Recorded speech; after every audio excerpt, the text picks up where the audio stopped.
নমস্কাৰ অসম এক্সাম সহায়িকা চেনেলটোলৈ আপোনালোকক স্বাগতম জনাইছোঁ। আজি আমি ভাৰতৰ ৰাজনীতিৰ কেইটামান গুৰুত্বপূৰ্ণ প্ৰশ্ন আলোচনা কৰিম। এই প্ৰশ্নসমূহ অসম গভৰ্ণমেণ্টৰ সকলো এক্সামৰ বাবে সমানে প্ৰয়োজনীয়। এইটো হৈছে পাৰ্ট 2 ভিডিঅ' আৰু পাৰ্ট 1ৰ ভিডিঅ'টো যদি আপোনালোকে চোৱা নাই তেনেহ'লে ডেছক্ৰিপশ্যনত লিংকটো দিয়া আছে, আপোনালোকে চাই ল'ব পাৰিব। আহক আমি কুৱেশ্যন নম্বৰ 1টো চাওঁ। Question number 1, which was the first state to established on the basis of language? মানে ভাষাৰ ওপৰত ভিত্তি কৰি গঠন কৰা প্ৰথম ৰাজ্য কোনখন?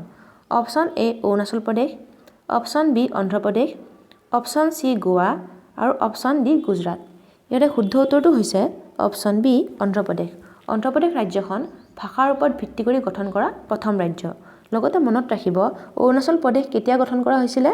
1987ত। তেনেকৈ গোৱা কেতিয়া গঠন কৰা হৈছিলে? 1987ত। আৰু অৰুণাচল প্ৰদেশৰ ৰাজধানী হৈছে ইটানগৰ।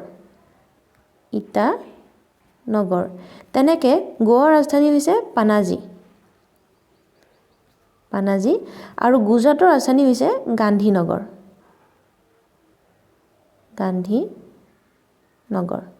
মনত ৰাখি থ'ব। নেক্সট আমি কুৱেশ্যন নম্বৰ 2টো চাওঁ। In which year Goa has become the proper state of India? মানে কিমান চনত গোৱা ভাৰতবৰ্ষৰ প্ৰপাৰ ষ্টেট হৈছিলগৈ? Option A 1961, option B 1971, option C 1987 আৰু অপশ্যন ডি 1978। ইয়াৰে শুদ্ধ উত্তৰটো হৈছে অপশ্যন চি 1987। 1987 চনত গোৱা ভাৰতবৰ্ষৰ প্ৰপাৰ ষ্টেট হৈছিল। নেক্সট কুৱেশ্যন নম্বৰ 3টো চাওঁ। How many fundamental rights are there in Indian constitution? মানে ভাৰতীয় সংবিধানত টোটেল কেইটা মৌলিক অধিকাৰ আছে? Option A 2, option B 3, option C 4 আৰু অপশ্যন ডি 6। ইয়াৰে শুদ্ধ উত্তৰটো হৈছে অপশ্যন ডি 6। আমাৰ সংবিধানত টোটেল 6টা মৌলিক অধিকাৰ আছে আৰু সেইকেইটা কি মনত ৰাখিব। প্ৰথমটো হৈছে ৰাইট টু ইকুৱেলিটি, নেক্সটটো হৈছে ৰাইট টু লিবাৰ্টি, তাৰে নেক্সটটো হৈছে ৰাইট এগেইনষ্ট এক্সপ্লইটেশ্যন, তাৰে পিছৰটো হৈছে right to freedom of religion, তাৰে পিছৰটো হৈছে কালচাৰেল এণ্ড এডুকেশ্যনেল ৰাইটছ আৰু লাষ্টটো হৈছে ৰাইট টু কনষ্টিটিউশ্যনেল ৰিমেডিজ। মনত ৰাখি থ'ব। নেক্সট কুৱেশ্যন নম্বৰ 4টো চাওঁ। The Indian constitution has borrowed the idea of preamble from which country? মানে ভাৰতীয় সংবিধানে প্ৰস্তাৱনাৰ আইডিয়াটো কোনখন কাণ্ট্ৰিৰ পৰা লৈছে? Option A constitution of USA, option B constitution of Britain, option C constitution of Ireland আৰু option D constitution of Canada. ইয়াৰে শুদ্ধ উত্তৰটো হৈছে option A constitution of USA। USAৰ সংবিধানৰ পৰা ভাৰতীয় সংবিধানে প্ৰস্তাৱনাৰ আইডিয়াটো লৈছে। লগতে মনত ৰাখিব ব্ৰিটেইনৰ সংবিধানৰ পৰা কোনটো লৈছে? পাৰ্লিয়ামেণ্টেৰী ছিষ্টেম অৰ্থাৎ সংসদীয় ব্যৱস্থা। আৰু আয়াৰলেণ্ডৰ কনষ্টিটিউশ্যনৰ পৰা কি লৈছে? Directive principle of state policy. Next question number 5টো চাওঁ। In the 42nd constitution amendment 1976 which word is added to the preamble? মানে 42 নং সংশোধনী মতে কোনটো ৱৰ্ড প্ৰস্তাৱনাত এড কৰা গৈছে? Option A religion, option B republic, option C justice আৰু অপশ্যন ডি ছেকুলাৰ। ইয়াৰে শুদ্ধ উত্তৰটো হৈছে অপশ্যন ডি ছেকুলাৰ। ছেকুলাৰ ৱৰ্ডটো 42 নং সংশোধনী মতে প্ৰস্তাৱনাত এড কৰা গৈছে। ছেকুলাৰ মানে হৈছে ধৰ্ম নিৰপেক্ষ। নেক্সট কুৱেশ্যন নম্বৰ 6টো চাওঁ। Which amendment is known as the mini constitution of India? মানে কোনটো সংশোধনীক ভাৰতবৰ্ষৰ মিনি কনষ্টিটিউশ্যন বুলি কোৱা যায়? Option A 42nd amendment, option B 50th amendment, option C 69th amendment আৰু অপশ্যন ডি 75th এমেণ্ডমেণ্ট। ইয়াৰে শুদ্ধ উত্তৰটো হৈছে অপশ্যন এ 42nd এমেণ্ডমেণ্ট। মানে 42 নং সংশোধনীক ভাৰতৰ মিনি কনষ্টিটিউশ্যন বুলি কোৱা যায়। লগতে মনত ৰাখিব 42 নং সংশোধনী মতে আমাৰ প্ৰস্তাৱনাত অৰ্থাৎ প্ৰিএম্বলত 3টা ৱৰ্ড এড কৰা গৈছিলে। প্ৰথমটো হৈছে ছ'চিয়েলিষ্ট, নেক্সটটো হৈছে ছেকুলাৰ আৰু লাষ্টটো হৈছে ইণ্টিগ্ৰিটি। মনত ৰাখি থ'ব। নেক্সট কুৱেশ্যন নম্বৰ 7টো চাওঁ। Who is the first law officer of the country? মানে আমাৰ দেশৰ ফাৰ্ষ্ট ল অফিচাৰ কোন হয়? Option A attorney general of India, option B president, option C law minister আৰু অপশ্যন ডি প্ৰাইম মিনিষ্টাৰ। ইয়াৰে শুদ্ধ উত্তৰটো হৈছে option A attorney general of India attorney general of India আমাৰ দেশৰ ফাৰ্ষ্ট ল অফিচাৰ হয় লগতে মনত ৰাখিব প্ৰেচিডেণ্ট হয় আমাৰ ইউনিয়ন হেড আৰু প্ৰাইম মিনিষ্টাৰ হয় executive head next question number 8 টো চাওঁ who appoints governor of states in India ভাৰতবৰ্ষত ৰাজ্যপালসমূহক কোনে এপইণ্ট কৰে option A chief minister of state option B president option C chief justice of high court আৰু option D vice president ইয়াৰে শুদ্ধ উত্তৰটো হৈছে অপশ্যন বি প্ৰেচিডেণ্ট অৰ্থাৎ ৰাষ্ট্ৰপতিয়ে আমাৰ দেশত ৰাজ্যপালসমূহক এপইণ্ট কৰে নেক্সট কুৱেশ্যন নম্বৰ 9 টো চাওঁ the planning commission was set up in মানে প্লেনিং কমিশ্যন কেতিয়া গঠন কৰা গৈছিলে option A March 1950 option B March 1951 option C March 1952 আৰু অপশ্যন ডি মাৰ্চ 1953 ইয়াৰে শুদ্ধ উত্তৰটো হৈছে অপশ্যন এ মাৰ্চ 1950 অৰ্থাৎ মাৰ্চ 1950 ত প্লেনিং কমিশ্যন গঠন কৰা গৈছিলে আৰু ডেটটো মনত ৰাখিব 15 মাৰ্চ 1950 ত গঠন কৰা গৈছিলে আৰু প্লেনিং কমিশ্যনক ৰিপ্লেচ কৰি নীতি আয়োগ গঠন কৰা হৈছে নীতি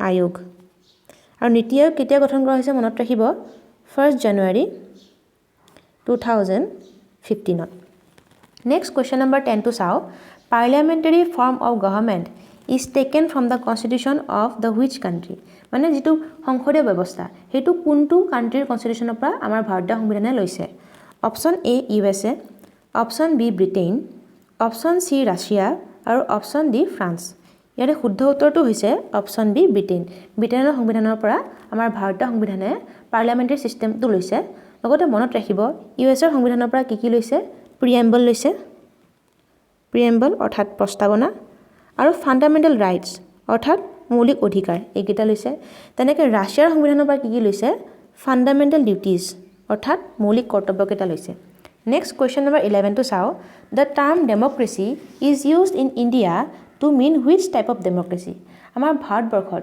যিটো ডেম'ক্ৰেচি ৱৰ্ডটো ইউজ কৰা যায় তাৰ সঠিক মিনিংটো কি option A representative democracy option B political democracy option C liberal democracy আৰু অপশ্যন ডি মাৰ্ক্সিয়ান ডেম'ক্ৰেচি ইয়াৰে শুদ্ধ উত্তৰটো হৈছে অপশ্যন এ ৰিপ্ৰেজেণ্টেটিভ ডেম'ক্ৰেচি অৰ্থাৎ ইণ্ডিয়াত ডেম'ক্ৰেচি ৱৰ্ডটোৱে ৰিপ্ৰেজেণ্টেটিভ ডেম'ক্ৰেচিক সূচায় নেক্সট কুৱেশ্যন নম্বৰ 12 টো চাওঁ the Indian parliament consist of আমাৰ ভাৰতীয় সংসদ কিহেৰে গঠিত option A prime minister Lok Sabha and Rajya Sabha option B president Lok Sabha and Rajya Sabha option C Lok Sabha and Rajya Sabha আৰু option D Lok Sabha Rajya Sabha and state assemblies ইয়াৰে শুদ্ধ উত্তৰটো হৈছে option B president Lok Sabha and Rajya Sabha অৰ্থাৎ ৰাষ্ট্ৰপতি লোকসভা আৰু ৰাজ্যসভা এইকেইটা লগ লাগি আমাৰ ভাৰতীয় সংসদটো গঠিত হৈছে লগতে মনত ৰাখিব লোকসভাৰ বৰ্তমান স্পীকাৰ কোন হয় ওম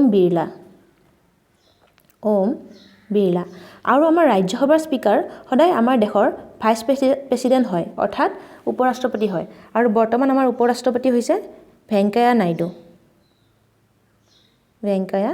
নাইডু তেখেত ৰাজ্যসভাৰ স্পীকাৰ হয় নেক্সট কুৱেশ্যন নম্বৰ 13 টো চাওঁ under which article can the president proclaim financial emergency মানে কোনটো আৰ্টিকল অনুসৰি ৰাষ্ট্ৰপতিয়ে ফাইনেন্সিয়েল ইমাৰ্জেঞ্চি ঘোষণা কৰিব পাৰে option A article 352 option B article 360 option C article 356 আৰু অপশ্যন ডি আৰ্টিকল 362 ইয়াৰে শুদ্ধ উত্তৰটো হৈছে অপশ্যন বি আৰ্টিকল 360 আৰ্টিকল 360 অনুসৰি প্ৰেচিডেণ্টে আমাৰ দেশত ফাইনেন্সিয়েল ইমাৰ্জেঞ্চি ঘোষণা কৰিব পাৰে নেক্সট কুৱেশ্যন নম্বৰ 14 টো চাওঁ who was the first women speaker of Lok Sabha অৰ্থাৎ লোকসভাৰ প্ৰথম মহিলা স্পীকাৰ কোন আছিলে option A Meira Kumar option B Indira Gandhi option C Sushma Swaraj আৰু অপশ্যন ডি সৰোজিনী নাইডু ইয়াতে শুদ্ধ উত্তৰটো হৈছে অপশ্যন এ মীৰা কুমাৰ আছিল লোকসভাৰ প্ৰথমগৰাকী মহিলা স্পীকাৰ লগতে মনত ৰাখিব ইন্দিৰা গান্ধী আছিলে আমাৰ দেশৰ প্ৰথমজন ওমেন প্ৰাইম মিনিষ্টাৰ অৰ্থাৎ মহিলা প্ৰধানমন্ত্ৰী আৰু সৰোজিনী নাইডু আছিলে আমাৰ দেশৰ ফাৰ্ষ্ট ওমেন গভৰ্ণৰ প্ৰথম মহিলা ৰাজ্যপাল নেক্সট কুৱেশ্যন নম্বৰ 15 টো চাওঁ Which article of Indian Constitution deals with the right to equality before law? অৰ্থাৎ আমাৰ সংবিধানৰ কোনটো আৰ্টিকেলে right to equality before law কথা কয়?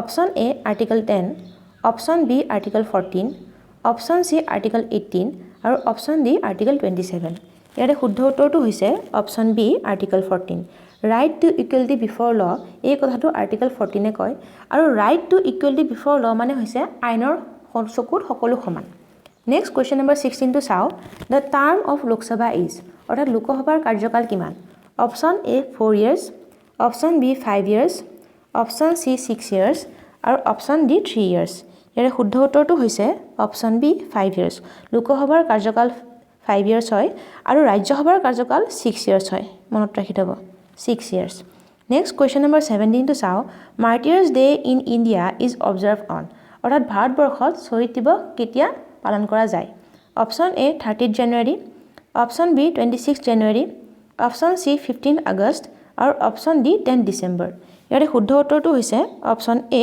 30 জানুৱাৰী 30 জানুৱাৰী দিনাখন আমাৰ দেশত মাৰ্টিয়াৰ্ছ ডে পালন কৰা যায় নেক্সট কুৱেশ্যন নম্বৰ 18 টো চাও which article says there shall be a council of minister with the PM কোনটো আৰ্টিকলে কয় যে প্ৰাইম মিনিষ্টাৰৰ সৈতে কাউন্সিল অফ মিনিষ্টাৰ্ছ থাকিব লাগে option A article 74 option B article 68 option C article 47 আৰু অপশ্যন ডি আৰ্টিকল 71 ইয়াৰে শুদ্ধ উত্তৰটো হৈছে অপশ্যন এ আৰ্টিকল 74 আৰ্টিকল 74 কয় যে PMৰ সৈতে কাউন্সিল অফ মিনিষ্টাৰ্ছ থাকিব লাগে নেক্সট কুৱেশ্যন নম্বৰ 19 টো চাও national development council was set up on অৰ্থাৎ নেশ্যনেল ডেভেলপমেণ্ট কাউন্সিল কেতিয়া গঠন কৰা গৈছিলে option A 6 August 1952 option B 10 December 1953 option C 1 January 1951 আৰু অপশ্যন ডি 23 মাৰ্চ 1953 ইয়াৰে শুদ্ধ উত্তৰটো হৈছে অপশ্যন এ 6 আগষ্ট 1952 6 আগষ্ট 1952 দিনাখন নেশ্যনেল ডেভেলপমেণ্ট কাউন্সিল গঠন কৰা হৈছিল আৰু মনত ৰাখিব নেশ্যনেল ডেভেলপমেণ্ট কাউন্সিলৰ চেয়াৰমেন সদায় আমাৰ দেশৰ প্ৰাইম মিনিষ্টাৰ হয় চেয়াৰমেন সদায় আমাৰ প্ৰাইম মিনিষ্টাৰ হ'ব আৰু বৰ্তমান আমাৰ প্ৰাইম মিনিষ্টাৰ হৈছে নৰেন্দ্ৰ মোদী তো তেখেতেই হৈছে নেশ্যনেল ডেভেলপমেণ্ট কাউন্সিলৰ চেয়াৰমেন নেক্সট কুৱেশ্যন নম্বৰ 20 চাও which article of Indian constitution has the provision for national emergency অৰ্থাৎ কোনটো আৰ্টিকল মতে আমাৰ দেশত নেশ্যনেল ইমাৰ্জেঞ্চি ঘোষণা কৰিব পাৰে option A article 352 option B article 350 option C article 370 আৰু অপশ্যন ডি আৰ্টিকল 152 ইয়াৰে শুদ্ধ উত্তৰটো হৈছে অপশ্যন এ আৰ্টিকল 352 আৰ্টিকল 352 অনুসৰি আমাৰ দেশত নেশ্যনেল ইমাৰ্জেঞ্চি ঘোষণা কৰিব পৰা যায় ঠিক আছে আজিলৈ এইখিনিতে এৰিলোঁ আপোনালোকৰ যদি ভিডিঅ'টো চাই ভাল লাগিছে তেনেহ'লে প্লিজ লাইক কৰিব শ্বেয়াৰ কৰিব কমেণ্ট কৰিব আৰু চেনেলটো ছাবস্ক্ৰাইব কৰিবলৈ নাপাহৰিব পুনৰ আকৌ নেক্সট ভিডিঅ'ত লগ পাম আজিলৈ থেংক ইউ